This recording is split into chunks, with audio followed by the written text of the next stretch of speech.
What's going on YouTube? This is Rybo at the bench, and today I have, for myself at least, a very anticipated cutter carry video today of the Spyderco Dodo.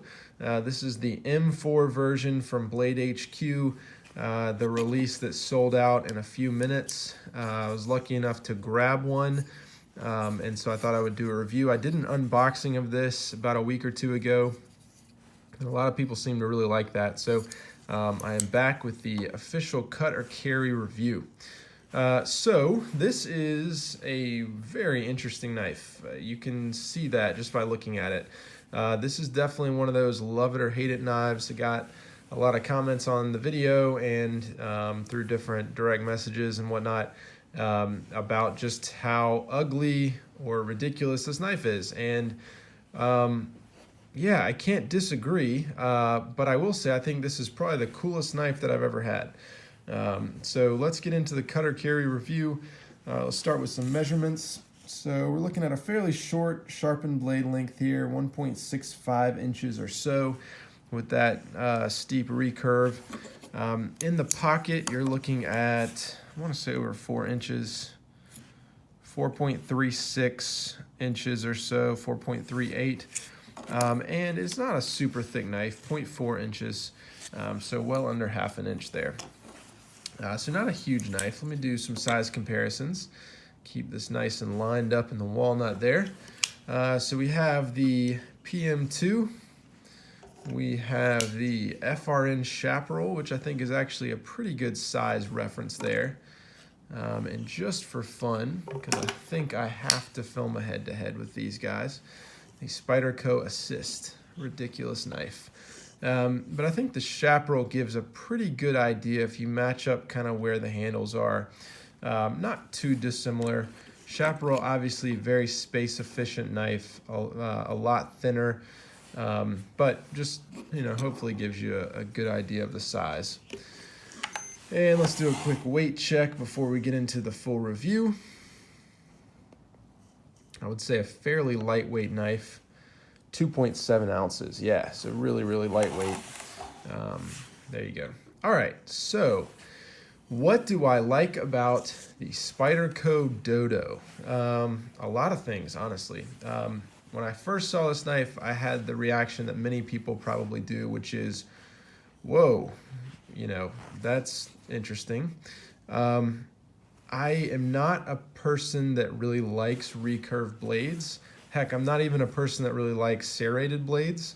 So the idea of a recurve and a short blade, and where you have a blade to handle ratio, you know, where you've got essentially, let's say 2 inches of blade and, you know, 4 inches of handle, typically not my thing, right? But because it's Spyderco and because I trust the Spyderco, I thought I'd give it a shot. And I found that I really like a lot of things about this knife that I wasn't expecting. So number one, the ball lock. So the ball lock has, I think, some pros and cons, but the pro is that this is the smoothest lockup that I have ever experienced with a knife. So I don't know if you can tell with the sound, but that ball just pops into place, and it is an incredibly satisfying lockup. Really, really cool mechanism there where you have, you know, you have the spring tension here, and it's very similar to a compression lock in some ways, where you're basically forcing that back in order to release. You can see where it locks up there. But the strength of this lockup system really is interesting. You have basically a piece of metal up here, you have a piece of metal down here, and you're wedging this ball in between them. So the only way that this knife could break is if that ball gets pushed out, you know, one way or the other, or if everything just crushes around it. Otherwise, the only thing you can do is release the tension on that ball right there and allow the blade to slip forward. Otherwise, it's just an insanely strong lockup, and it feels that way. You have that very nice, satisfying lockup, just very, very solid, especially being such a small knife. And I really like that. This is my first experience with this locking mechanism, and I've been very impressed. I think it's really cool. I like the looks of the exposed lock system there. And I just think it adds another element of, the cool factor to this knife, while still being just a very interesting and kind of innovative design. Honestly, I don't know why Spyderco doesn't include this in other designs, although I do think it has its drawbacks later on. All right, the second thing, and probably the thing that most people talk about with the Dodo, are the ergonomics. You can see this knife embodies the principle of, design for the hand, not for the eye. This is Spyderco, almost at its most Spyderco. Like if you were to boil down the quintessential, what is Spyderco, their ethos, it is, the usability factor of a knife. We don't design a knife to look cool, although clearly there is some thought put into the way that this knife looks, but we design it to be user-friendly. And indeed, like, this is just an incredibly ergonomic knife. You have these very deep finger grooves in the finger choil up here that kind of keep in line with the recurve of the blade. You have a nice tail there that gives you something to grab onto, also gives you something to pull on when you have the knife in your pocket. You have a very nice ramp here, very natural, no jimping, but it's still very comfortable, and I think gives you pretty good lockup. And overall, I think the width is perfect, and it just feels fantastic in the hand. It really does feel like it's kind of custom made to your hand. You can just look at this knife and see it's going to be very, very ergonomic. And I think that's probably the number one thing that most people agree the Dodo has going for it. While it may be ugly, while you may not like it, if you compare it to something like, even a newer Spyderco where you have the finger choils and you have a little bit more contouring, it just takes it to the next level. And it doesn't force your hand necessarily. It gives you a lot of room to move around, I think, within those, depending on hand size, but still just very nice placement. And so I really like that. Ergonomics are fantastic. Other things, fit and finish, obviously you would expect for a knife of this price point. I think I paid around 160, I can't remember exactly, 170 something in there. You would expect that the fit and finish is very nice. You have G10, M4, but overall I would say just the quality is very high, and I really like to see that. So you have these flush screws right here. You have just a very nice work back here. I think overall just everything is put together very nicely. The details on this knife are just really nice. You have a nice swedge up here, just really nice grind on the blade. Although it looks a bit dirty, that is just dust. I think I put some frog lube on this guy. It's picking up some things. But just really nice details, and that's definitely something you want to see at this price point. You've got some nice chamfering right there to get your fingers into that locking mechanism. And overall, just really impressed with the quality. So fit and finish is very, very good. G10 I really like. Obviously I really like G10. I think that this is probably the perfect texture for a G10 knife. I have complained about some G10 in the past. I think this is fairly grippy. Maybe could use to be a little bit more aggressive, but overall I think it's nice. Obviously the BladeHQ exclusive is very unique in its own right, and I think that one of the coolest things about this knife is the transparency. So actually I'll leave that open. You can probably see one of the really cool things is how transparent this knife is, to where you can see kind of the guts of the knife. I did bring a flashlight, so if I were to, there you go. So you can see just the skeleton-like makeup with that jade G10, where it's very transparent. I think that's really cool. You get this guy near kind of an open window, and you're seeing a lot of what the knife has to offer. You could even see the details of the spring back there, which is really, really cool. Not something you really see on a lot of knives. No, it is not glow in the dark as many people think. But just a really cool material. I don't think that this knife would really work with an FRN material.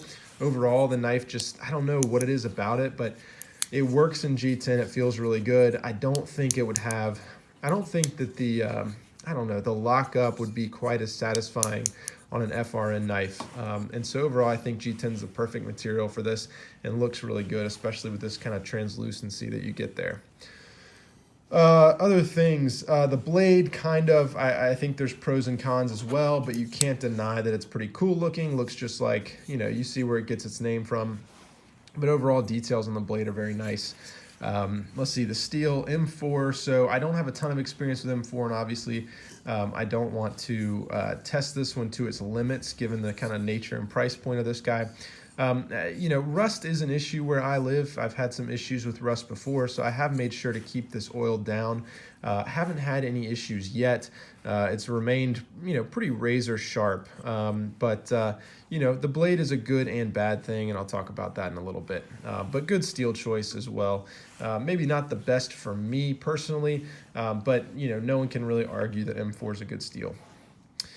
Other things that are really good, I guess I'll close with this. I'll call this niche cutting abilities. There are some things that this knife is just absolutely perfect for, particularly opening boxes. Because you have this recurve and you have this kind of pointed tip here, puncturing a box, and particularly puncturing tape on a box, is absolutely perfect with this. Cutting open a package, cutting open mail, that kind of thing, but cutting open tape on a box, I don't know if I've seen a knife that is better fit to do that than this, because you have this one point of contact which is very small, and so you can kind of do the stab and the drag, and it just does it effortlessly. And I've really enjoyed that. It's one of those interesting things where you have a knife that is clearly not suited for every task, but the ones that it's made for, man, it does it cut very well. And so it's been very satisfying for that reason. Okay, so that brings us to dislikes, and there are a couple for sure with the Dodo. Like I said, this is the most unique knife that I've ever owned. Granted, I haven't owned a ton of knives, but this is definitely unique among them. One thing I'll say is, as much as I like the ball lock, it's hard to close. There's no denying. So you have, no texturing or anything on this. I will avoid saying the word smooth ball. Oh, well, I guess I didn't. But you have no texturing here, and so when you get your hand in here, although there is nice chamfering, it is a little bit difficult to kind of get you, almost have to get your fingernail over that to release. And it's satisfying to do it because you get the nice blade drop, but it's not super easy to kind of get your finger in there. The tension on that spring is a little strong, and it just takes a little bit of practice. I think with some of the other Spydercos, you have more of a cover on there where you've got some texturing and can pull down. Thinking about things like the axis lock on a Benchmade, it's just a little bit easier to pull down and release that blade. And that's something that I've noticed on this knife that is a little bit more difficult. Even in the past week or two that I've been carrying it, I haven't super gotten used to that. And so that's one thing that's a little bit disappointing. As cool as this is, it is practically probably not the best in terms of closing the knife. The other thing, pocket clips. So I love the wire clip. It's not a deep carry. I think that's totally fine on this knife because you have this really nice purchase point to pull the blade out of your pocket. However, and I don't have this issue with every G10, but I do have an issue with a lot of G10. I think a combination of two things. One, the fact that you have G10 texture here, and two, the fact that if you compare this pocket clip with something like the Chaparral, you can see that it's just fairly short. And so what that means is you've got a much springier pocket clip here, a lot more give to that. But here you have a fairly tight pocket clip. And so what that means is when you have this guy in the pocket, I have a lot of trouble extracting this. So it tends to stick in the pocket. I have to kind of pull and pull, and kind of pulls the pants, and it's just not super easy to get in and out of the pocket. Now, you compare that with something like the spoon clip. This guy, you can see, doesn't even make contact after a few years. This one falls out of the pocket accidentally. So which one would I rather have? Well, I like to keep my knives. But honestly, if they were to extend this a little bit, I don't see any reason why they couldn't extend this. Maybe there's some ergonomic reasons. I'm trying to think, like if I come down, I don't know. But all in all, it just doesn't work super well. It's not really a joy to get in and out of the pocket. The blade recurve, it's a cool factor. It's where the knife gets its name. However, this will vary from person to person. Me personally, I sharpen on oil stones, and so this is just a really impractical blade for me to maintain. Really cool, but every time I go to cut something, all I can think in my head is, like, you've just wasted 1 point of its life, right? So like as soon as it gets dull, I really don't have a way to sharpen this without sending it out to somebody or learning a new sharpening method, which wouldn't be a terrible thing. But I like what I like, and I'm pretty comfortable with oil stones. So, you know, that's one downside, and that's really any recurve blade. That's why they just really have never been a thing for me. And then finally, I guess just the availability. So the Dodo is a much beloved knife in the knife community. A lot of people love it, want one for the collection. And I guess it's just frustrating to have this knife now and kind of think, do I want to keep it? Do I not want to keep it? It's really not going to be a regular rotation knife for me. However, it's going to be really tough to get one if I sell it, right? So the Dodo is incredibly hard to find. It's very expensive when you can find one. These came out, they sold out in a few minutes.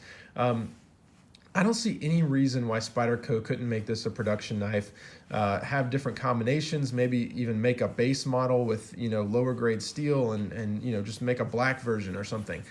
This is a knife that I think a lot of people would love as kind of a novelty item in their collection. It's a very niche knife. It's one that fills a very specific void. It's just really cool. It's got that cool factor. I just sometimes want to pull this knife out and use it for the day, but it definitely can't handle every task. And so it's really frustrating that Spyderco wouldn't, you know, make these productions so that more people can enjoy them. And so that's a frustration. The price I can get behind, given the quality of materials, the lock system, you know, all of those details. It is expensive, but I can justify it given other knives in their collection if they would just make it more available. Either make it, you know, something super rare, raise the price and keep them in stock, you know, supply and demand, basic economic principles, or lower the price, keep them in production all the time, and you would sell a ton of them. So all of that to say, cut or carry. Cut or carry, this is a really interesting one for me. I really want to carry this knife. I have really enjoyed it. It's, you know, definitely don't regret the purchase. It is a super, super cool knife. In a lot of ways, this embodies Spyderco. It's innovative, it's different, it's funky. It makes people say like, ooh, that's ugly, but also, oh yeah, it works really well. You know, it's Spyderco. However, I'm a practical person. I like knives that can cut. I like to be able to throw a knife in the pocket and for it to handle every challenge. And so for that reason, it's going to be a cut for me. Now, it's probably going to be a catch and release and hope to catch again. I would like to own this knife in the future, but for right now, I think that I would much rather take the money and put it into knives that I can review for the channel or, you know, carry on a more regular basis and give this to somebody who's really going to enjoy it as a piece in their collection. Because I think that's what this knife is. I think this knife is a novelty. It's a niche item. It's one of those really cool things. You're not really looking for daily carry, but you really want to have one to complete a collection. And I totally get that. I wish that they would make it available, more available, so that more people could enjoy it as part of their collection. But ultimately, it's going to be a cut. Super cool knife. I'm really impressed with it. I think it embodies Spyderco at its core, and I'm really glad that I got to check it out. So hope you've enjoyed this video. I'm sure there's a lot of people watching this that got one of these BladeHQ exclusives, so I'd love to hear in the comments what you think. Ultimately, super, super cool knife, just probably not a long-term thing for me. Hope you enjoyed the video, and I'll see you next time.